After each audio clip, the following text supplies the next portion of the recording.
1898년 여러분은 샤카라에서 발굴에 참여하고 있습니다. 카이로에서 멀지 않은 이곳은 고대 무덤과 피라미드가 가득한 곳이에요. 여러분은 인디아나 존스 같다고 느끼면서 정말 경이로운 것을 발견하고 유명해지기를 희망합니다. 금, 필사본, 보물지도, 유명한 파라오의 미라. 잠깐, 나무새? 평범한 장난감처럼 보여서 정말 실망하셨을 거예요. 오래된 거지만 그래도요. 몇 년 후 누군가가 여러분의 새가 실제로 고대 다녀 비행기였을지도 모른다고 제안할 거라는 사실을 거의 알지 못했죠. 샤카라 새라는 별명을 가진 이 유물은 플라타너스 나무로 만들어졌어요. 이 새는 날개 길이가 18cm에 불과하고 무게는 약 40g으로 이집트에서 온 완벽한 오리지널 기념품이라고 할 수 있어요. 2000년이 넘은 이 새는 깃털이나 다른 복잡한 장식도 없이 매우 평범하게 생겼어요. 하지만 부리와 눈이 있어 호루스 신의 상징인 매처럼 보이기도 해요. 꼬리는 사각형이고 이상하게 똑바로 세워져 있는 데다 지금은 사라진 조각이 있던 자리인 것처럼 보이는 다소 특이한 모양입니다. 인간은 재미있는 수수께끼를 푸는 것을 좋아하기 때문에 이 새의 용도를 설명하려는 시도가 여러 번 있었습니다. 첫 번째로는 아주 간단하게 의식용 물건이었다는 거예요. 두 번째 아이디어는 부유한 가정의 어린이를 위한 장난감이었다는 거고요. 고대 이집트에서 유행했던 부메랑의 일종이었을 수도 있습니다. 그러다 새가 풍향계로 사용됐다는 이론도 나왔어요. 하지만 카이로의 박물관에서 전시물을 막대기에 고정하기 위해 만든 것을 제외하고는 구멍이나 표시가 없기 때문에 이 설은 반박됐죠. 과거에는 걸 수 있는 방법이 없었어요. 새가 발견된 지 거의 한 세기가 지난 후 이집트 학자 칼릴 메시아 박사는 이 새가 단엽 비행기의 모델일 수 있다는 새로운 이론을 제안했습니다. 그는 이 새의 수평 꼬리 날개가 없는 것이라고 생각했어요. 그렇지 않다면 현대 비행기와 비슷하게 날개가 직각으로 설정돼 있었겠죠. 이는 비행에 필요한 공기 역학적 양력을 생산하기 위해 작동했을 수 있어요. 메시아 박사는 또한 당시에는 무덤에 기술 발명품의 미니어처 모델을 배치하는 것이 일반적이었다고 주장했습니다. 그렇다면 고대 이집트인들이 정말 기원전 200년의 비행기를 발명했을까요? 그런 거라면 항공기의 발명가로 여겨지는 라이트 형제는 정말 속상할 거예요. 라이트 형제는 1903년에야 첫 비행을 했으니까요. 확실히 알 수 있는 방법은 단 한 가지, 바로 모형을 테스트하는 거예요. 하지만 카이로에 있는 이집트 박물관은 자신들의 소중한 전시품을 장난감처럼 날아다니게 내버려 두지 않을 것 같았죠.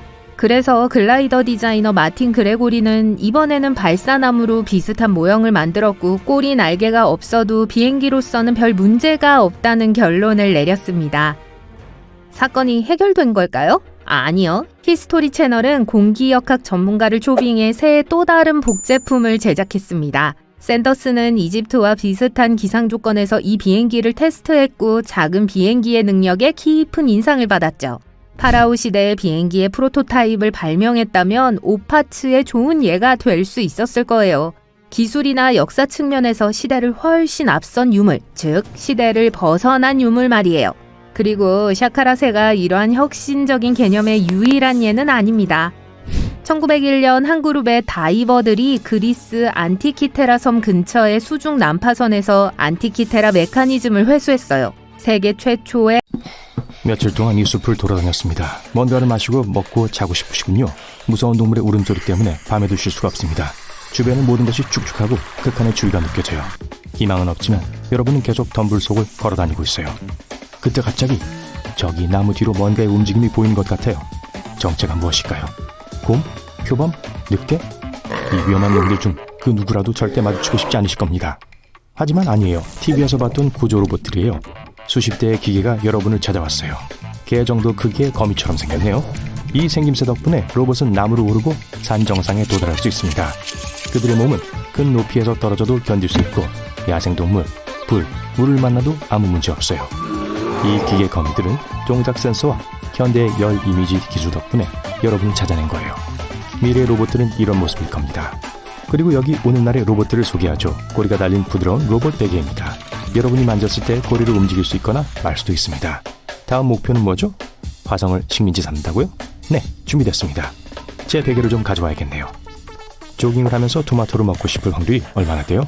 그 확률이 낮을 거라는 건 인정할게요. 하지만 여전히 일본 디자이너들은 토마토한 로봇을 만들었습니다. 책가방처럼 등에 메고 다녀야 해요. 달리는 동안 특별한 레버를 눌러보세요. 그러면 로봇이 입 쪽으로 토마토를 가져다 줄 겁니다. 그 토마토를 베어 물기만 하면 돼요.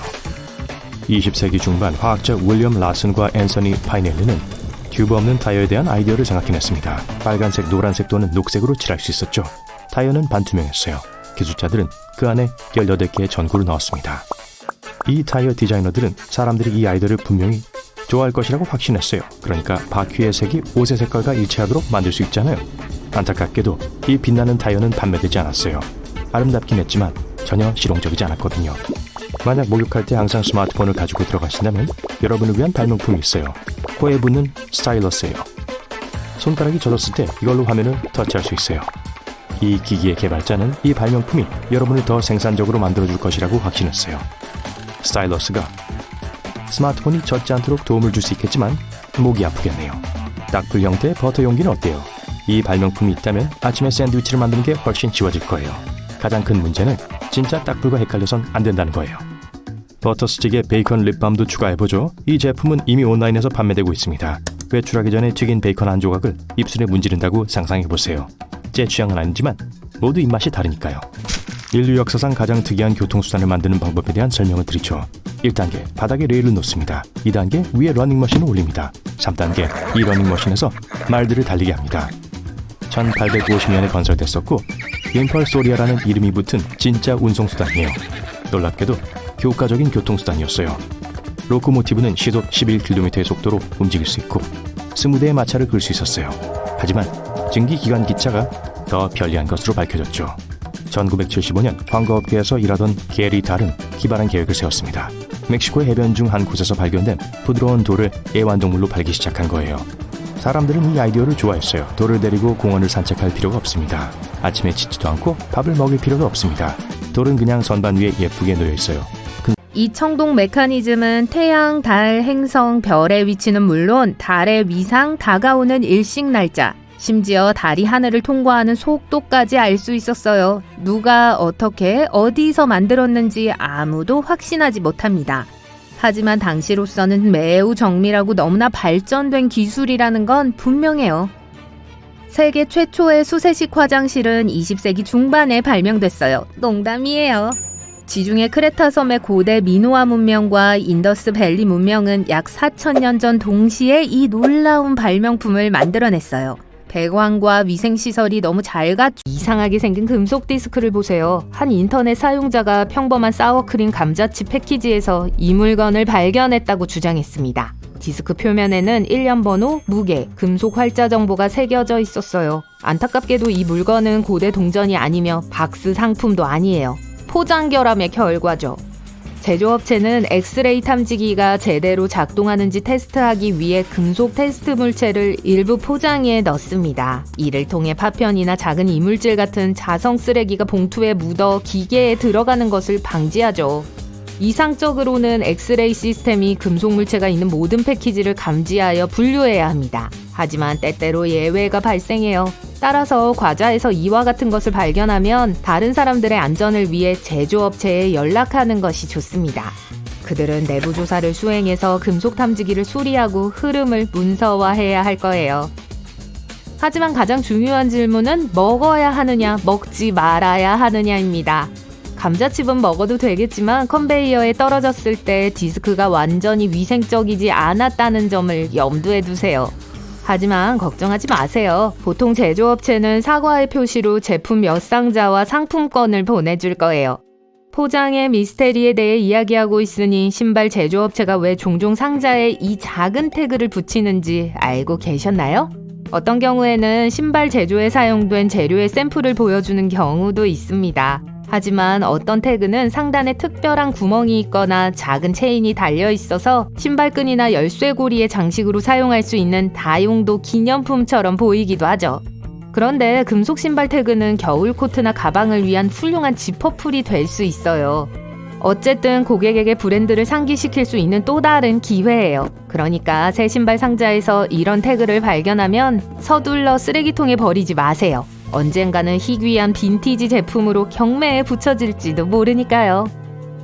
골무는 바느질하는 동안 엄지손가락을 보호하는 데 도움이 됩니다. 꽤 작고 편리해 보여요. 하지만 이 멋진 골무는 어때요? 중세기사 골무인가요? 목공도구인가요? 아니면 할로윈 액세서리인가요? 사실 이 제품은 옥수수 껍질을 벗기는 등의 작업을 위한 골동품 손가락 보호대입니다. 장갑을 손목에 고정하는 가죽 팔찌와 특수 직조된 금속 링크가 있어 유연하게 사용할 수 있어요. 이 도구는 날카로운 물체로부터 사용자를 보호하기 위해 사용되었기 때문에 굴장갑 또는 정육점 장갑이라는 별칭도 있어요. 이 특별한 디자인은 20세기 초 미국에서 특허를 받았습니다. 숲속을 걷다가 이런 장면을 마주했다고 상상해보세요. 누군가 파란색 플라스틱 캔에 기름을 바르고 가방을 달아서 나무에 매달아 놓았어요. 도대체 무슨 뜻일까요? DIY 사슴파리덧 장치예요. 연구에 따르면 이 파리는 파란색에 더 끌리기 때문에 덧을 파란색으로 칠했다고 해요.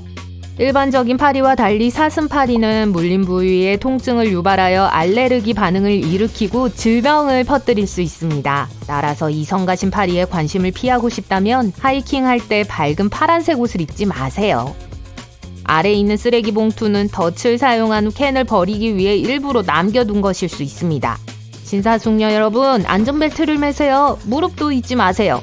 한 인터넷 사용자가 비행기에서 무릎을 감싸는 특이한 벨트를 보고 그 용도를 알아내기 위해 온라인에 게시했습니다. 혹시 아시나요? 무릎 보호대가 달린 좌석 등받이 시스템입니다. 이 제품은 구부정하고 나쁜 자세로 인한 허리의 부담을 완화하고 예방하기 위해 고안된 제품입니다. 고객들은 보다 편안하게 앉거나 운전을 하기 위해 매일 사용할 수 있어요.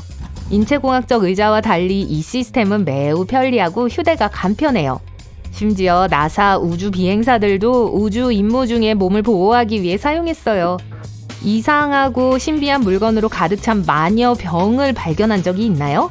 그렇다면 안전하다고 100% 확신할 때까지 오래된 병을 여는 것은 좋지 않다는 걸 알고 계실 거예요. 하지만 이 혼란스러운 발견은 어떨까요? 이 푹신푹신한 흰색 물질이 독성이 없다고 장담할 수 있을까요? 알 수 없다고 해서 항상 위험한 건 아니니까 걱정하지 마세요. 그냥 누에고치 덩어리 몇 개일 뿐이에요. 어떤 사람들은 누에 공장의 기념품으로 보관하기도 하죠. 또 어떤 사람들은 블랙헤드를 제거하고 광채나는 피부를 얻기 위해 고급 스킨케어 제품으로 사용합니다. 다음은 정체를 알 수 없는 병 모양 발견물의 또 다른 예입니다. 진이 덫일까요? 아니면 더 평범한 용도의 물건일까요?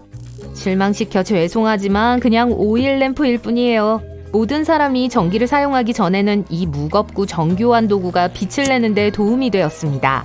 일부는 거울이나 반사경이 부착되어 있어서 다른 것보다 더 복잡한 디자인을 가지고 있어요. 또는 열과 불꽃을 줄이기 위한 특별한 디테일도 있습니다. 하지만 기술은 여전히 매우 간단해요. 기름을 본체에 넣고 심지를 주둥이에 넣어요. 심지에 불을 붙이면 주둥이 끝에서 불꽃이 타오르죠. 그러면 이 랜턴을 작은 양초처럼 들고 다닐 수 있어요. 그러면 스스로 3가지 소원을 이룰 수 있는 불빛을 얻게 될 거예요. 다음 단계는 정말 충격적일 수 있으니까 마음을 단단히 먹으세요. 뭔지 짐작이 가세요? 선사시대 거북이? 하이패션 주얼리? 아니면 다른 행성에서 온 손님? 아니요, 민물 드럼피쉬의 목 이빨입니다. 겉으로 보기에 드럼피쉬는 다른 물고기들과 비슷해 보입니다. 하지만 입 뒤쪽에는 어금니처럼 생긴 독특한 이빨이 모여 있어요. 이 이빨은 목구멍 바로 근처에 있습니다. 이빨의 형태는 종과 먹이에 따라 다릅니다. 그래서 인터넷에 떠도는 소름 끼치는 목구멍 사진이 모두 약간 다른 거예요. 이 디자인은 황공포증을 가진 사람들의 삶을 겁주기 위한 것처럼 보이지만 실제로는 연체동물이나 갑각류와 같은 딱딱한 음식을 분해하는 데 도움이 됩니다. 드럼피쉬는 일반적으로 작은 물고기나 무척 10,000m 상공의 피아노 연주실. 비행기에 타고 있다는 게 믿기지 않을 거예요. 그건 아메리카 항공의 슬로건이 될 수도 있었어요. 항공사는 각각의 보잉 747에서 50개의 좌석을 빼고 그 공간을 안락의자와 칵테일 테이블, 그리고 심지어 원리처 전자피아노가 있는 승객 라운지로 만들었습니다. 승객들은 긴 비행 동안 피아노 연주에 맞춰 좋아하는 노래를 부를 수 있었어요. 럭셔리한 이코노미. 1980년대 초 콘티넨탈 항공은 일부 DC-10 제트기에 소위 폴리네시안 펍을 설치했습니다. 스낵과 음료수, 둥근 테이블, 회전 의자가 있는 작은 바였어요. 비디오폰 콘솔도 있었어요. 컨티넨탈 항공은 가성비가 높은 접근 방식을 택했습니다. 이건 이코노미 클래스 승객을 위한 럭셔리였어요. 그렇다면 1등석은 얼마나 더 좋았을까요? 고급 식사와 비행. 호주 최대의 항공사 퀀타스는 호화로운 캡틴 쿡 퍼스트 클래스 라운지를 자랑했습니다. 747기의 상부 갑판을 완전한 레스토랑으로 바꿨어요. 좋은 음식, 좋은 음료, 좋은 여행 친구, 모든 것을 제공했죠. 주장을 증명하기 위한 꽃. 팬 아메리카 월드 항공은 707 클리퍼를 진동이 없는 기계라고 광고했습니다.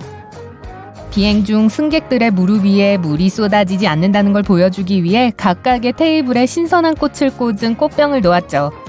팬암은 1970년대 후반까지 갓 자른 신선한 꽃이 특징이었어요. 난기류가 발생하면 어떻게 될지 약간 의심스럽지만 그래도 낭만적이네요. 풀사이즈 침대. 1940년대 모든 승객들은 비행을 하면서 편안하게 잠을 자는 특권을 누렸습니다. 보잉 스트라토 크루저에서는 좌석이 넓었고 완전한 침대로 바꿀 수 있었습니다. 심지어 승객들은 잠옷이나 다른 옷으로 갈아입을 수 있는 넓은 라커룸도 있었어요. 아, 시대가 정말 많이 바뀌었군요. 특이한 색상. 1960년대 중반까지 비행기는 옅은 색으로 칠해졌거나 색이 전혀 없었어요. 유일하게 밝은 부분은 대개 동체를 따라 있는 색 줄무늬였어요. 하지만 미국 항공사인 브레니프 인터내셔널은 달랐어요. 그들은 자신들의 비행기를 더 밝게 만들기 위해 유명한 건축가이자 인테리어 디자이너인 알렉산더 지라드를 고용했습니다. 그는 금속성 보라색과 레몬 노란색과 같은 강렬한 색상을 사용했어요. 하지만 색깔만 특이한 게 아니라 모양 자체가 특이한 비행기도 있어요. 예를 들어 플라잉 배럴. 공식 명칭이 스티파 카프로니인 이 비행기는 항공 역사상 가장 재미있는 비행기 중 하나였어요. 이탈리아 엔지니어 루이지 스티파가 큰 통 모양의 동체 안에 프로펠러를 넣어 디자인했습니다. 이 이상하게 생긴 비행기는 실제로 조용하고 안정적인 비행을 했어요. 유일한 단점은 속도였는데 항력 때문에 시속 130km 이상으로 비행할 수가 없었어요. 30년대에도 그건 느린 속도였어요. 9개의 날개가 달린 슈퍼 보트 비행기. 이름이 다 설명해주네요. 공식 명칭은 카프로니 CA60이었습니다. 네, 루이지 스티파의 이상한 배럴 디자인을 만든 바로 그 항공 제조사입니다. 이게 정말